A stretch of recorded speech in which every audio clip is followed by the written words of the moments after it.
Justice League versus Suicide Squad issue 4, Joshua Williamson on writing and Fernando Pasarin on art.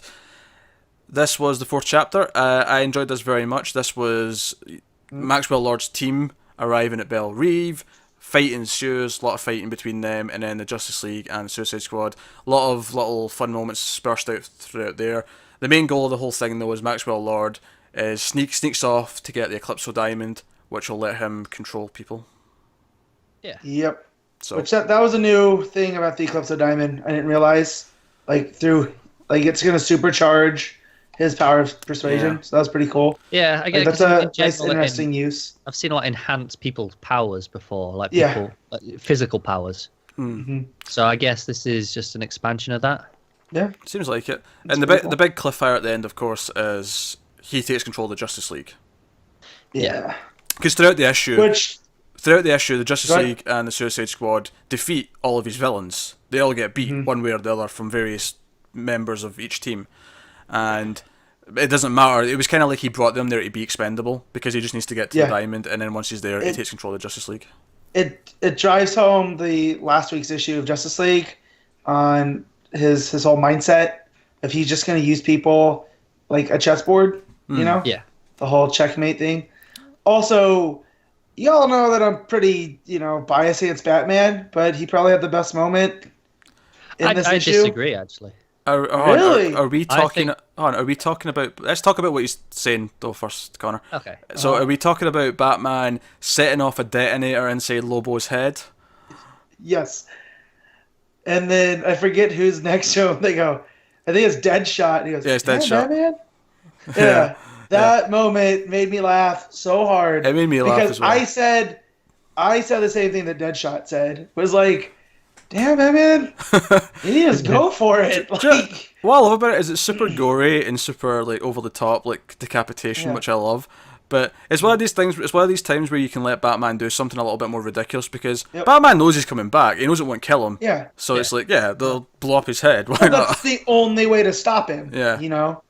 So, but just the fact that Batman kind of disappears and Deadshot and Amanda Waller trying to keep Lobo at bay. And he comes back with this syringe, and even Lobo's like, "You're gonna prick me with a needle," And then Amanda because he does set off the detonation of his Waller. I can't remember. It's Batman. No, he does it. Yeah, he's got the trigger in his hand. It is Batman. Yeah. Yeah. So then he hits the button, and it's pretty cool. Damn, Batman. Yeah, it's a full page, and Lobo's head's just in a burst of flames. Yeah. With a big massive boom sound effect. Yeah. Yeah, can't complain. What moment you want to bring up, Connor?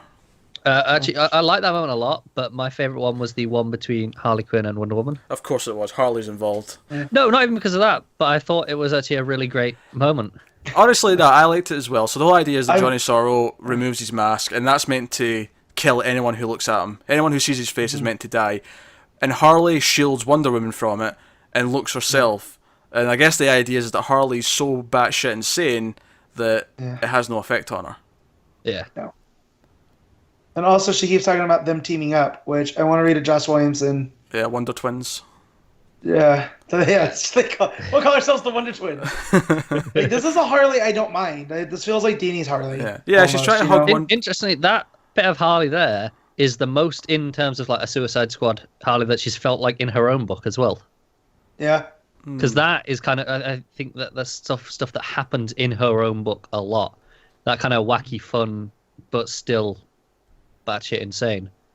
That's what's been going on there. But in Suicide Squad, she hasn't felt like that at all, as we've mentioned before. No, I'm almost fine for me. I like the idea. I do think, it almost gives Harley this weird plot armor that I wasn't expecting. Yeah, I mean, I get that.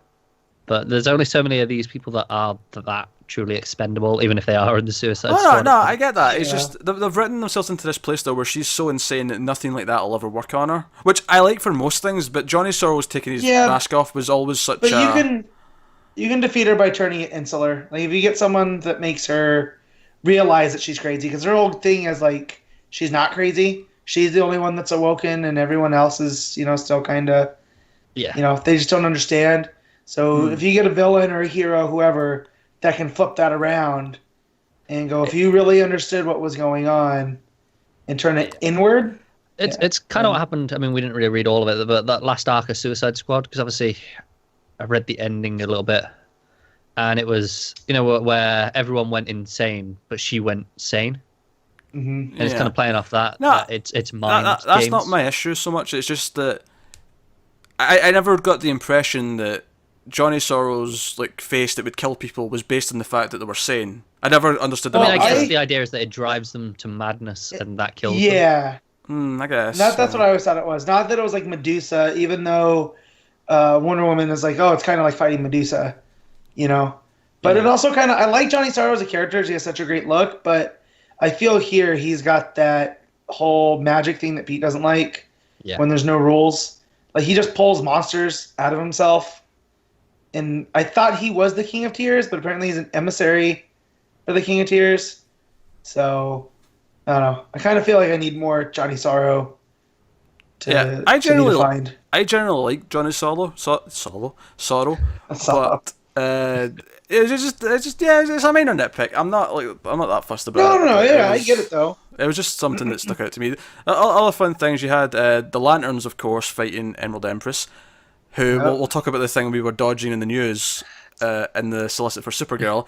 So Emerald Empress, as she's fading away, as she's beaten by the Lanterns. Yes. So not Simon though, but Jessica. By Jessica, yeah. And she picks up that there's a temporal problem. Her ring picks it up. So again, this is like her ring being a slightly different than Simon's standard issue. It's like it's evolved a little bit with the way she talks to her. When we got it, I think, in the last issue. Well, even his is different because he's developed some other power. He's developed this Emerald Sight, and she's but that feels like it's him. We've seen other Lanterns have their own abilities in the past, so that feels like that's just his thing, not his ring. Whereas with her, it feels like the ring itself.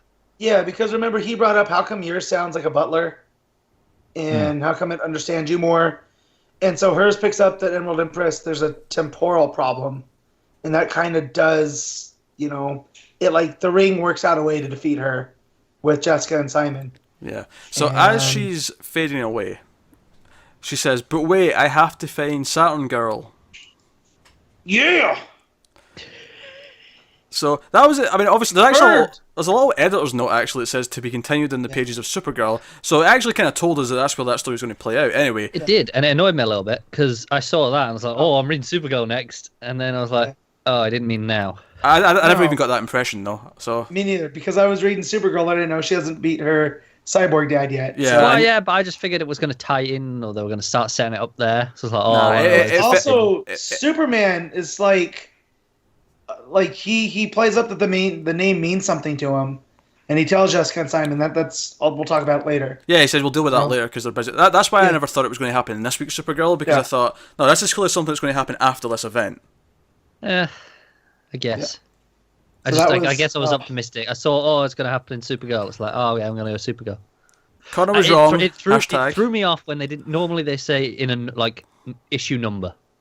It's like, oh, you will in Supergirl. But then that gives too much away. Yeah, but that's why it's not there though. It's because it's not happened yet. If it was this week's issue of Supergirl, it'd have said this week's issue of Supergirl. I guess. I got excited. Okay, it said it. I went, oh, Supergirl. Well, you got excited? I did a backflip when I read this. Because it confirmed. So all the way back to Rebirth, when they're processing her and she's not talking, and they take the ring and they put it in the evidence bag, and then we see her in Batman in Arkham, and she's standing there silent. And now, as a Legion fan, I'm wondering which Saturn Girl is this? Is this the mute telepath? Is this the original? One that's just a telepath, but she can speak and why is she here? What is going on? Does the time displacement, who he thinks from Manhattan, has that affected the 30th century? Is that why she's here?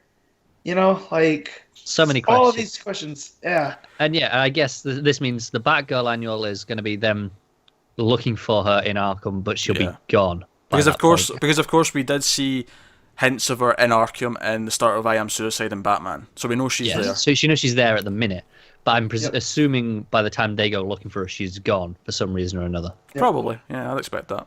And remember, in Rebirth, she was looking for somebody, So was she looking for Emerald Empress? Because we know Emerald Empress has been locked away in that Death Valley prison secret site for a little while. Yeah, and Emerald Empress is looking for her. She's going to be in Supergirl, as we said, so Superman's going to be there too. It sounds like everyone's coming together from all these different threads, and that's going to... So, cool hint, cool little rebirth tease. Things are going on. Also, so I read a thing about this, about the Supergirl story, and Orlando said he worked with Williamson in order to get Emerald Empress on this team for the first Suicide Squad. All right, so cool. Yeah. So they've been planning this for a while, which again, yay! And I like that these writers are working together. And it's like, hey, can you do me a solid and just include this so that I can pay it off later? I'm like, yeah, sure, no problem. No, that's good. That's really good. Because it's exciting when you get these little tidbits, and it means it doesn't just happen out of nowhere when it happens. It's like, oh, this was seeded, this. It's all connected. You know, you're standing in front of one of the pin boards with all the strings, and you're like, it's all connected. Like, I think it's this deal where the writers that are kind of carrying all these core books at the minute have all kind of come up to DC at the same time. They're all relatively fresh talent. Well, so they're all kind of like the friends 52 together. Writers again, where you had Morrison, Wade, Rucka, and Johns all working hand in hand on each other's stories and trying to help each other out. And that feels like this again with Orlando and King and Williamson and Tomasi. So that's awesome. And then Rucka is also there, but I think Wonder Woman's at a different level. It is. So, and Tomasi's kind of the odd one out where he's kind of got a lot of experience in DC. Well, he was an editor first. And I'd probably swap Tinian into the new batch that you talked about. Yeah, Tinian too. It feels like they're like the core new batch, and then you've got Tomasi kind of leading them through it. Yeah.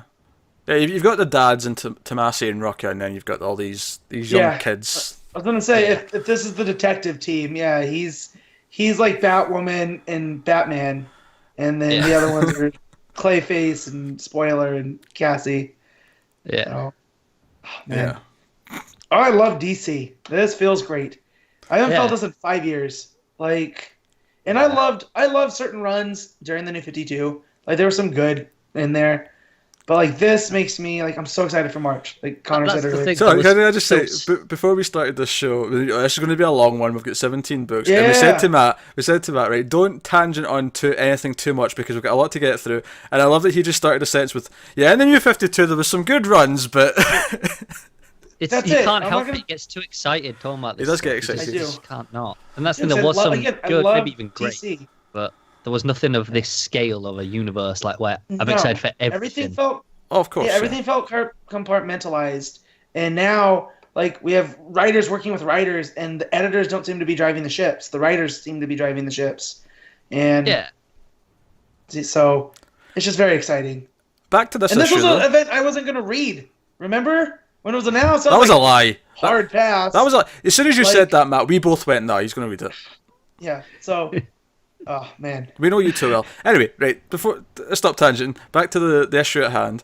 So there's some more fun stuff. There's a good bit with Flash saving Captain Boomerang and I won't tell the rogues if you don't. He's like, deal. And just I like that. Little things like that. I like the issue. It may be my least favourite of the four. And stay with me here, right? I don't think it was bad. I liked it a lot. But my reason for this is because the ending with the whole Justice League being turned into evil versions or under control of Maxwell Lord, it feels a little bit typical of a DC event that this is around this part of the issue 4. It reminds me of Blackest Night, the issue at the end when they'd all be Black Lanterns or something like that. It feels like it feels like this typical end of Act 2. All the heroes have been turned into this. I get that, but in the hero's journey from Joseph Campbell, it's the belly of the whale. It's the darkest point of the story, and now you have to crawl out of it. Don't get me wrong. I'm still enjoying it, and I love DC, so I love their event structure. It's just this makes it very typical DC event. Yeah. So I preferred this over last issue. Fair. I like them all equally as if they're my children. So.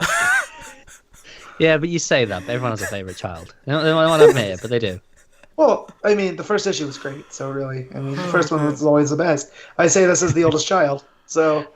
As also the oldest child, I would agree. Yes, there you go.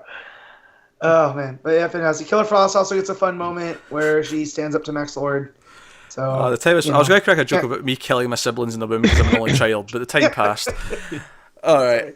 But yeah, I think this is a glowing review, even if Pete was kind of like, yeah, compared to the others. I don't want to be. I don't want what I said to be taken that negatively. It's not. But that's what I'm saying. You still liked it. Yeah. So it's fine.